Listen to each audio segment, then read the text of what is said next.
Alright, so with my latest Chameleon Twist 80% PB, I have hit my goal time, and I will be retiring from the category unless something new is found. With that said, I wanted to cover some of the strategies that we use to play each stage as optimally as possible.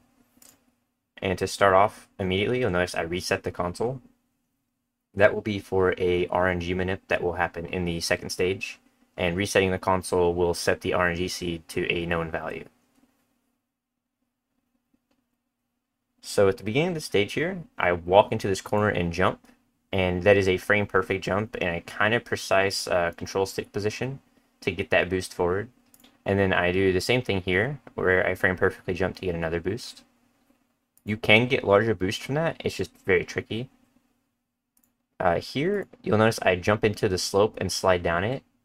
This will give you a tiny speed boost whenever you slide down the slope and then frame perfectly jump. So I do that twice. Here I just try to grab the pole as far as possible to get a spin as far as possible to get the most distance.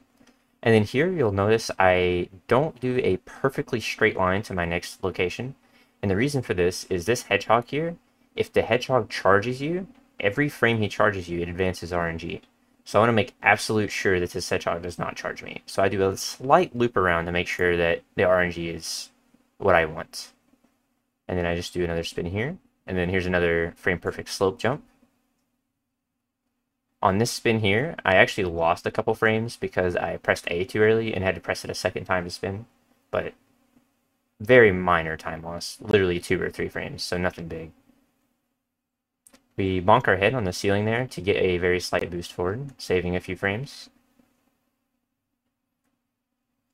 And here's just a normal spin, just max distance as far as we can get from it. These fish advance RNG, but if you go through this section without stopping, when you exit the area, you will always have the same seed. Here's our first trick. It is called a cuss flip. It is found by custom. And the idea is that you do a back vault, and if you frame perfectly jump out of it, you can make it up to this higher ledge. It saves around 0.2, maybe 0.3 seconds over doing a neutral vault. Alright, so here, we're going to have our first door clip. And the idea is that we vault and we hit the wall and land. And then if you frame perfectly do a second vault, this will allow you to do a max speed vault into the door, and this will let you clip through the wall. I hit pause here. It's not useful at all. It is a frame perfect pause. In this situation, it's not useful, but in the third boss of the run, it is around a 13-second time save over not doing it. Unless you do like a really hard strategy that involves no pausing, that I personally just don't really think is optimal for runs. So you really want to hit that pause on the third boss, but that's for later. You'll notice that I grabbed an extra butterfly at the end of the fight there. The reason for that is it advances the RNG seed 3 times each time you eat an enemy. So I ate an extra enemy there to make sure the seed was something that I needed. And then this will take us into bomb land.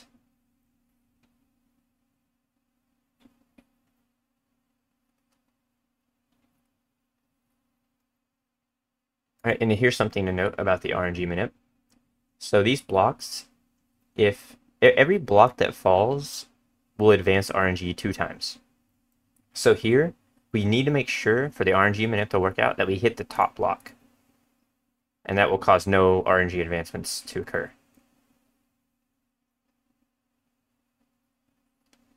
Then right here, I'm going to do a back vault, frame perfect jump to get up here slightly faster. Saves about 0.2 seconds.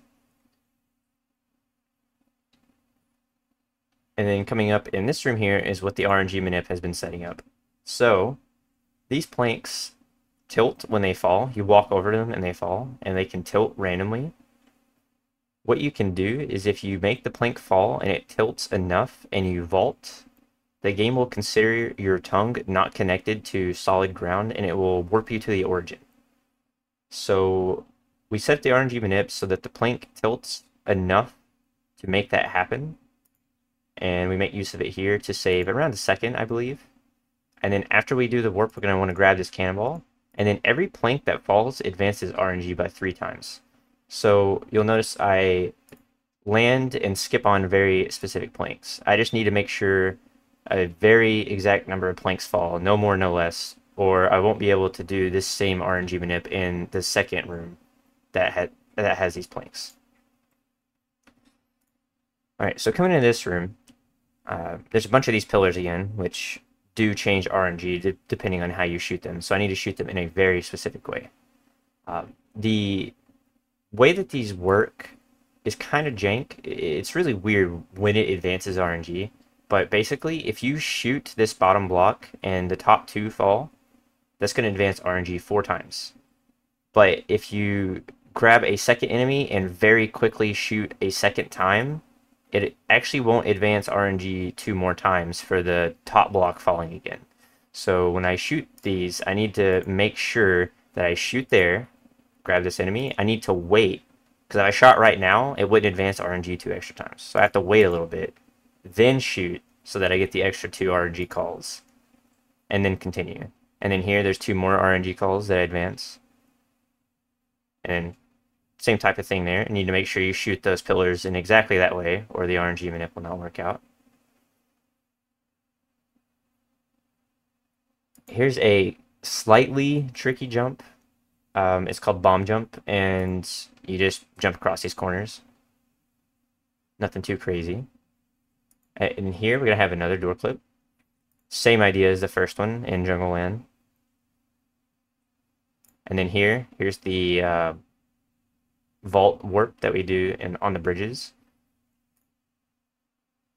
And it's actually very nice that exists, because those cannonballs will hit you if you just try and run across. Like, they're such a pain to try and just walk past, so that warp helps a lot. And then I did another door clip there, but that one's weird in that you have to vault. Your second vault has to be 1 frame later for it to work than every other door clip in the game. I don't know why, but that's just the way it is. So that door clip is special for some reason. And then there I did a very fast snake kill. That is the most optimal snake kill that we know of. And then with that, we're going to go into the hardest stage in the entire run, probably, which will have 7 frame perfect tricks that I will need to hit in a row. So nothing really going on too much at the beginning here, just standard, go through the rooms as fast as you can.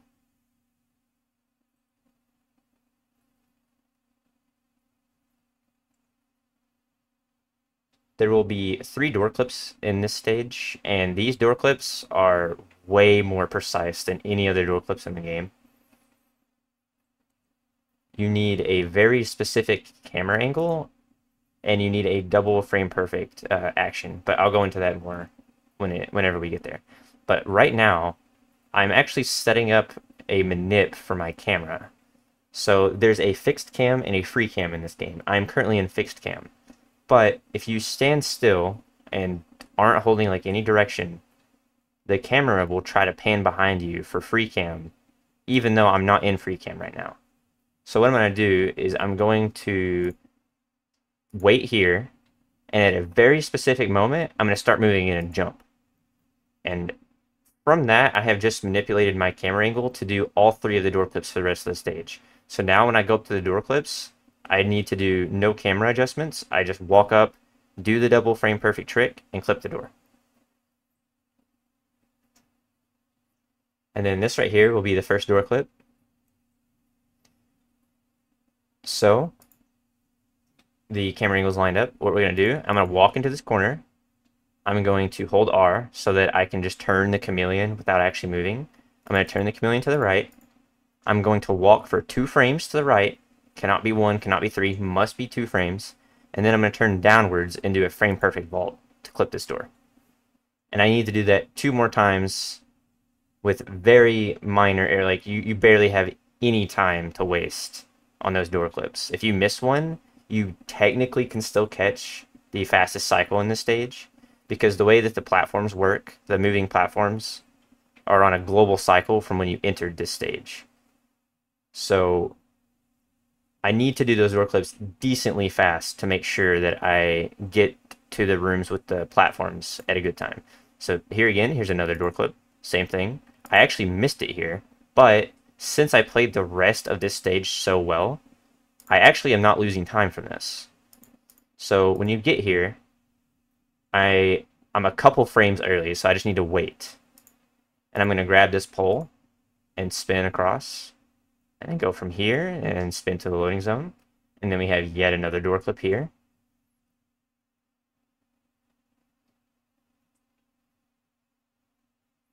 So that's 6 of the 7 frame perfect tricks. And then coming into this last room, we will have the last one at the very end.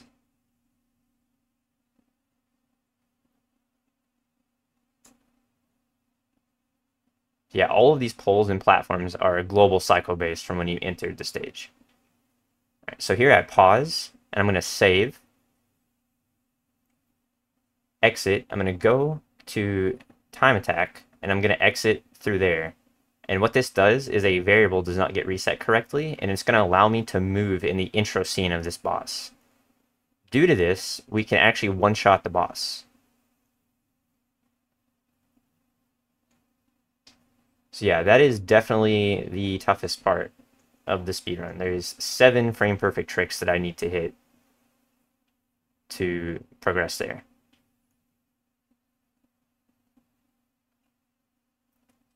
And that brings us to the last stage. And this stage is a nightmare for being at the end of the run. There's a good bit of RNG. On top of this stage just generally being hard, there is no frame perfect stuff, but that doesn't mean it's not hard. It's still a very, very difficult stage, especially at the end of the run. So we don't really have anything too crazy going on at the beginning of GC, just walking through the rooms as fast as possible.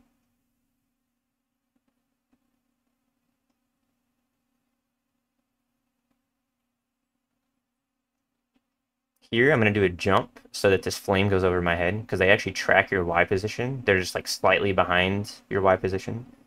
So that jump let me avoid the fire. And then I'm going to grab 4 flames, and I shoot a flame here because a mirror is going to spawn. And it is a 50-50. There's 2 mirrors there, and it's a 50-50 on which one's the correct one. So I got lucky, and I shot the right one. I spit out a flame there because this next room, it's kind of weird to do it with 3 flames walking in, so I have opted to do it with 2. So what I'm going to do here is I'm going to shoot candles 2 and 4. I'm going to grab this flame, and I'm going to shoot candle 6. And then these platform jumps are so difficult, and sometimes they're straight up not possible. If you get bad RNG on the spawns, you just won't make these jumps. It's just not even possible. But here I hit every candle I needed to, and I hit all of those jumps. Very, very scary. Here I do another trick to jump across this barrel. I think it saves around 2 seconds. And in this room, you can't skip any of the platforms. They do not spawn close enough to each other where skipping them is possible. So I will need to hit all of the candles here. I missed a grab there. That's probably the biggest mistake in the whole run, was I accidentally retracted my tongue too fast there, and I missed the flame.